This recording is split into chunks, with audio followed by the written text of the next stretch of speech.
Alasan Lesti yang mencabut laporan polisi atas tindak KDRT yang dilakukan oleh suaminya Rizky Bilar, kini nyatanya justru banyak menimbulkan beragam komentar tidak sedap, bahkan sampai hujatan dari para warganet yang geram. Hingga banyak yang memprotes, hingga menginginkan agar keduanya lebih baik diboikot saja dari pertelevisian nasional. Karena dianggap telah mencederai dukungan masyarakat hingga seolah mempermainkan hukum. Tidak hanya itu, warganet yang geram juga mendesak akun media sosial KPI untuk memboikot keduanya dari dunia pertelevisian Indonesia. Memang sejak awal KPI terus menggaungkan bahwa pelaku kekerasan tidak boleh tampil, baik di media televisi maupun di radio. Lantas, seperti apa langkah KPI menanggapi gagasan tersebut? KPI secara tegas menghimbau dan meminta kepada seluruh lembaga penyiaran untuk tidak memberikan ruang kepada pelaku KDRT, baik itu di televisi maupun di radio. Tidak memberi ruang itu bisa kemudian dimaknai bahwa tidak menjadikan pengisi program, pembawa program, presenter, pemeran dan lain sebagainya. Kenapa hal ini dilakukan? Karena kita juga bagian dari yang turut serta berupaya menghapus kekerasan dalam rumah tangga. Jadi gini ya, kewenangan untuk kewenangan itu kita kembalikan kepada lembaga penyiaran masing-masing. Sekarang kan yang bersangkutan dalam proses hukum. Komisi Penyiaran Indonesia memastikan ya siapapun yang dihadirkan oleh program siaran, kita memastikan ruang siar kita benar-benar clear dan bersih. Karena apa? Kita ingin lembaga penyiaran semua isi dari konten siaran itu benar-benar berorientasi kepada edukasi publik. Jadi bukan hanya informatif, bukan hanya saja menghibur, tapi masyarakat publik dapat juga hal-hal yang bisa mengedukasi mereka. Jadi, kan KPI nggak punya kewenangan, ya. KPI kan akan terus mengawasi konten di televisi dan radio. Kalaupun misalnya dalam perjalanan pengawasan kita, hasil pemantauan kita melihat ada dugaan pelanggaran gitu ya, itu akan melalui kajian lagi. Dan kita pastikan kalau misalnya itu melanggar, kita akan berikan sanksi sebagaimana peraturan yang berlaku.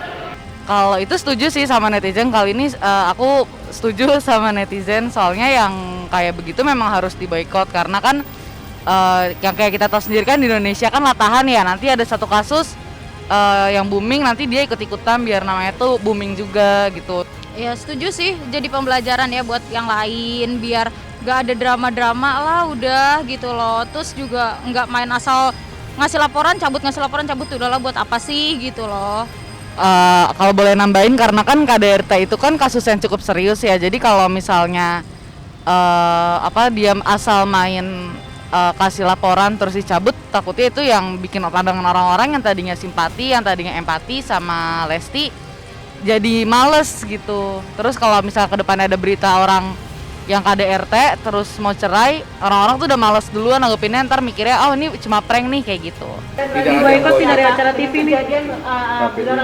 Saya belum tahu apakah ada larangan atau tidak.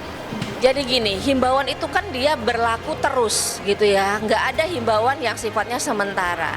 Himbauan kita kepada seluruh lembaga penyiaran, karena kan TV kan terus memproduksi, terus hadir di masyarakat, maka himbauan itu terus berjalan.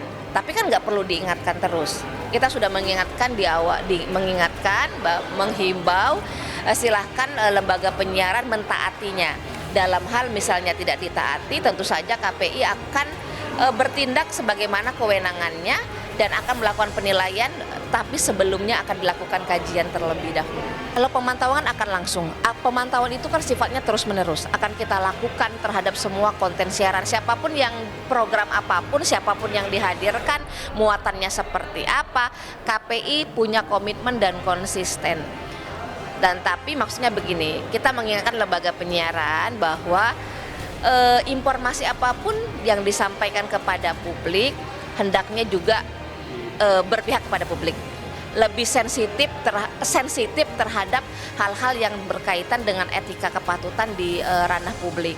karena bagaimanapun kan saksi korban gitu ya dalam kasus KDRT ini juga perlu mendapatkan perlindungan gitu. Maka informasi tentang yang bersangkutan juga menjadi penting agar masyarakat dapat informasi perkembangannya seperti kasus seperti apa. Buntut drama dalam rumah tangga Lesti Kejora dan Rizky Bilar nampaknya belum usai begitu saja.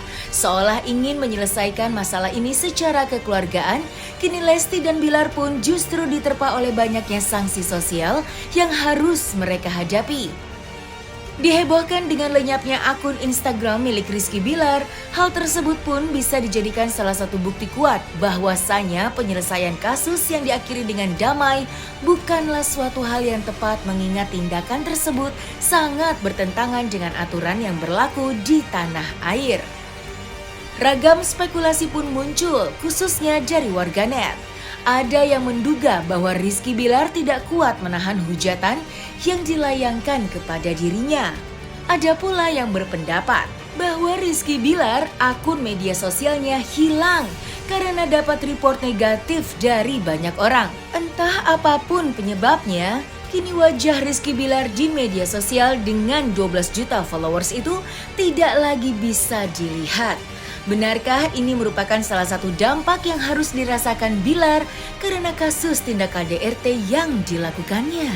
Ya sebetulnya ya sangat disayangkan ya kalau dari segi perspektif pengamatan saya yang melihat kasusnya udah sedemikian rupa ya, udah proses sudah berjalan ya, udah polisi sudah menyelidiki ya, proses sudah panjang lah dan sudah terlalu banyak expose ya di media ya, teman-teman media juga ngeliput sudah dari berbagai sudut ya.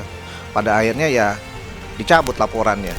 Nah ini yang sesuatu yang boleh dikatakan jadi anti klimaks ya dari semua pemberitaan ya, terus ya berbagai informasi di media sosial ya terkait dengan kasus ini. Kalau ujung-ujungnya semua jadi pencabutan laporan, jadi ya ini juga tidak sebetulnya memberikan kesan yang kurang baik ya. Jadi contoh yang tidak baik ya. Ada juga kasus-kasus ke KDRT yang lebih serius gitu ya.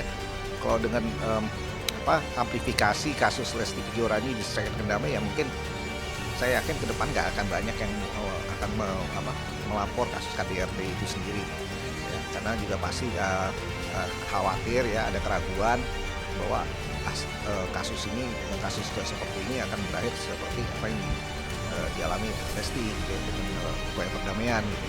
Makanya ini juga sebenarnya ada dimensi lainnya ya terkait dengan kasus ini, tapi memang timingnya mungkin kurang tepat ya.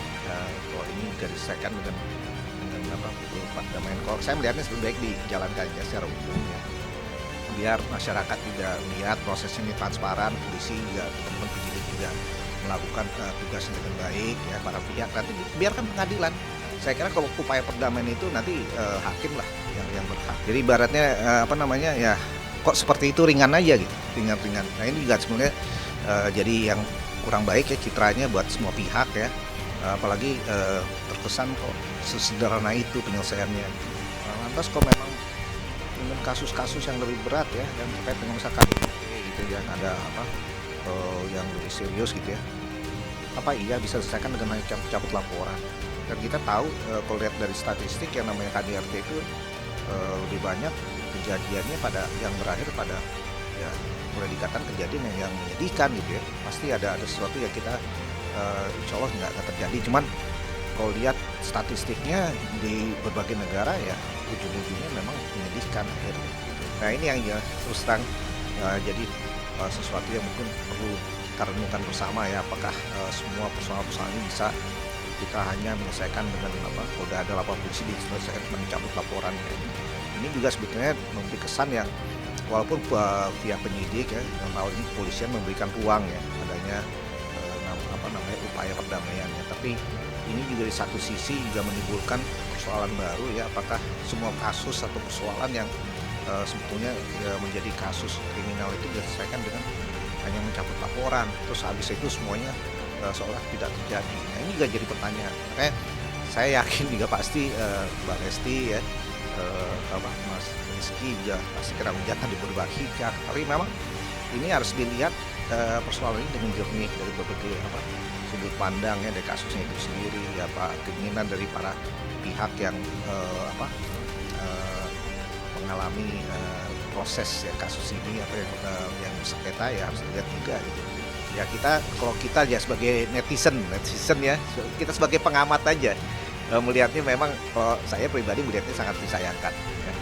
Prosesnya hanya sebentar berakhir ya udah damai gitu. Jadi ini yang saya bilang heboh ya, udah kelewat heboh, dan kita harus tahu yang namanya apa yang sudah diungkap di media atau di media sosial itu kan nggak bisa dihapus ya.